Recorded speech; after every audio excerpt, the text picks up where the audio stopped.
All Truck Driver Training podcast with your host, Michael Skibberus. G'day, it's Michael here from All Truck Driver Training.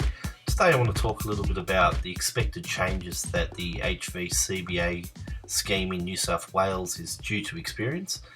The change is concerning the separation of training and assessment. The expected date of commencement is the 1st of September 2015. It's more than the expected date. It's been made very clear by RMS that the enforcement will begin on that date. It is fair to say RMS have given industry quite a bit of time to comply. Industry, to be quite frank, is quite upset with the enforcement of this particular regulation, as they're having to remodel their businesses to a significant degree. The regulation, which is infamously known as Clause 4.2D in the provider agreement, simply requires that the person who conducts the training course must be a separate person compared to who conducts the assessment. It's actually quite confusing because in a training course, there's actually a lot of assessment that goes on in that element of the program. The assessment, by definition in the agreement, is the final competency assessment.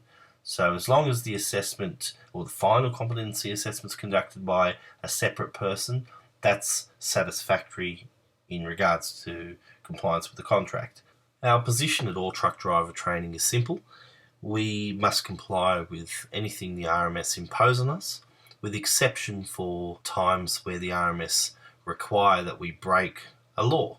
For example, there are conflicts, or there were, I should say, conflicts between the regulation and Commonwealth law, and in particular the RTO standards. But working closely with RMS, we've been able to highlight these issues, and there has been a workaround that has been introduced. So how does this affect all truck driver training? Well, fortunately, this regulation doesn't affect us as much as it would a sole operator. In our position, we've got a team of 4 trainer assessors, and therefore we can have one trainer conducting the training and another conducting the assessment at the end. So the separation for us, whilst it's an administrative burden and quite a lot of work from a scheduling point of view, it is quite achievable. It is disruptive, and I believe it's not necessary, but we've got to go past that. It is coming in, and we've got to make it work. We're in a position where we'll cope. Sadly, some of our competitors won't, and I do, even though they're competitors, I still feel very sorry for them. I'm sure some of them have families and mortgages, and they're quite nervous. They just don't know exactly how they're going to survive in the industry. You must consider these sole operators are going to have to outsource the final competency assessment, and that's not going to be a cheap process. You're not going to find assessors in the industry that have invested thousands of dollars in becoming an assessor simply drive to a location and conduct a final assessment only for a cheap rate. It's just not going to happen. The reality is these assessors are used to working at least a full day. You're not going to find them turning up for one person. It works in the forklift training industry because when you're assigned to conduct forklift license assessments, you're given a group of say 5 to 10. In our industry, in the heavy vehicle training industry, you're not given 5 to 10 people to train and assess at once. You give them one. So on that basis, you're going to find prices on the way up. I don't think there's any escaping that fact. And this is exactly where we at All Truck Driver Training will get the competitive edge. As we have a team of 4, and one person from our team will train you, the other one will assess you. As I said earlier, it does create a significant administrative burden, but I think we're going to overcome that. We've just got to work well together as a team and be flexible. When I say that, I mean my colleagues and I. And if we can handle that challenge, it should be business as usual, and therefore prices won't rise significantly with us. But it's quite possible there may be a bit of confusion surrounding bookings and scheduling in the early stage especially. One thing that's really important in the modern system will be the idea that all trainer assessors must be reading off the same page or or interpreting road rules the same way. I think we handle this quite well at All Truck Driver Training. Our team get on well together. We're often bouncing ideas off each other, asking each other about interpretation on road rules. We go further than that occasionally. We write to RMS to seek written guidance or definition. And RMS are very happy to help, and we appreciate their support.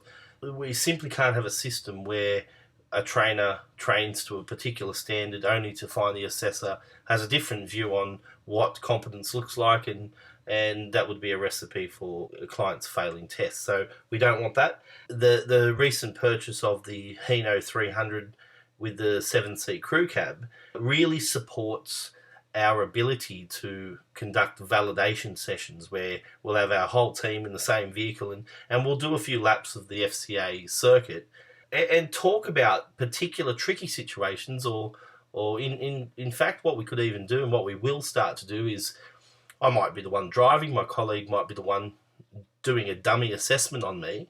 I might throw him a few curveballs and not so much see if he picks them up because I'm very confident he will, but just see how he interprets the error and how he goes about scoring the error. Because there's probably 100 sub-criteria if you were to count them all. Maybe not, but somewhere between 50 and 100 sub-criteria that a student's measured against, and there's a lot on the student's plate. What we've also done is we've got all those sub-criteria we've got them on 2 pages back to front, and we've got it laminated in our vehicle, so we don't have to flick through pages to access the criteria in the heat of an assessment. We've got it right there in front of us, and that works well for us because it allows us to provide a very valid assessment, an assessment that's fair and in line with the rules. That's it for this week's podcast. Thanks for listening. And as always, we're open for business, and we're happy to take inquiries.